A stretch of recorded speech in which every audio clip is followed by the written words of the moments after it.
আমাদের টোটো এসে গেছে, এবার বেরিয়ে যাব। আর গল্প তো শেষই হচ্ছে না। কোথায় এসেছিলে সেটা তো হ্যাঁ, সবাই জানে। মানে আমরা এসেছি বদ্দির বাড়ি, মানে বদ্দির সাথে অনেকক্ষণ সময় কাটালাম, টিনার সাথে, বিশ্বদার সাথে, সবার সাথে অনেকটা সময় কাটালাম।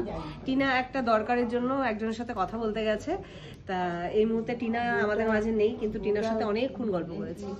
আর এখন বাড়ি যাওয়ার সময় হয়ে গেছে, কারণ টোটো এসে গেছে। তা এখন তো বাড়ি ফিরতেই হবে। তা চলো, এদিকে তো গোপাল শয়ন দেওয়া হয়ে গেছে, তোমাদের আর দেখাতে পারলাম না।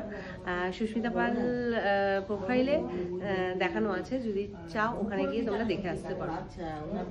ওমা মা এবার চলো, দাঁড়িয়ে আছো অনেকক্ষণ ধরে। ছেলের নাম যে কি শুভ, আমার দুই ছেলে। বিশুদ্ধ কোথায় গেল বলে দাও। বিশুদ্ধ ওদিকে বলে দিয়েছি। বিশুদ্ধ এটিনা বিশুদ্ধ আসছি গো, যেও। আর হ্যাঁ, তোমার তো টাইমই হয় না। আসি যে রুমকিতে বাড়িতে আছি এখন, আর তোমরা বাবার সাথে তো আর যাবে না। আমি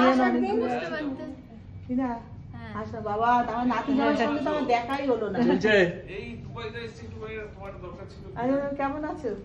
তাই এই রয়েছে আমাদের টিনা আমাদের মাঝে, মানে এতক্ষণ ছিল, কিন্তু একটা কাজের জন্য বললাম না, কিছুটা সময় ওদিকে সময় দিতে হচ্ছিল। তা এখন চলে যাবো বলে মাসিমণিকে একটু আনাতে এসছে। তা টিনা আসছি, যাস? হ্যাঁ একদম একদম।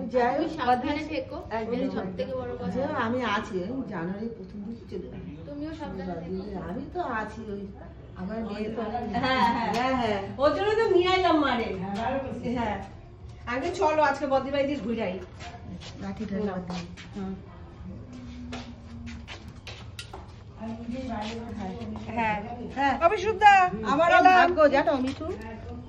আমি এই জায়গায় আছি, জীবনে ভাবি না যে বাড়ি ছাড়া যাব।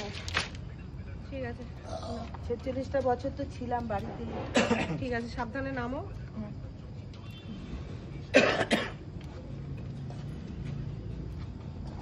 ওই দিক দিয়ে উঠবে না, এই দিক দিয়ে উঠতে পারবে? হ্যাঁ তুমি যাও। ভালো ঠান্ডা আছে আজকে। আসলে এখানে পুকুরটা আছে না, হ্যাঁ গাছ গাছালি আছে। তোমাদের কাজু বাদাম গাছ নেই এখন? কেটে দিয়েছে। হ্যাঁ আগে কত কাজু বাদাম নিয়ে যেত। হ্যাঁ চললাম, যেও কেটে দিয়ে সজনা গাছ লাগালাম। হ্যাঁ মাথায় চাপা দিছি, বেশ ভালো ঠান্ডা। আমি তাহলে একটু মোটা চাদর নিয়ে আইতাম। বদ্দি বাড়ি থেকে বেরিয়ে পড়লাম, এখন টোটোতে আছি, বাড়ি ফেরার উদ্দেশ্যে রওনা দিয়েছি। তা যেই দাদার টোটোতে করে এসেছিলাম, সেই দাদার টোটোতে করেই বাড়ি ফিরছি। দাদাকে ফোন করেছিলাম, দাদা আবার নিতে আসলো আমাদের। এখন সিগনালে রয়েছি, কারণ বাইপাস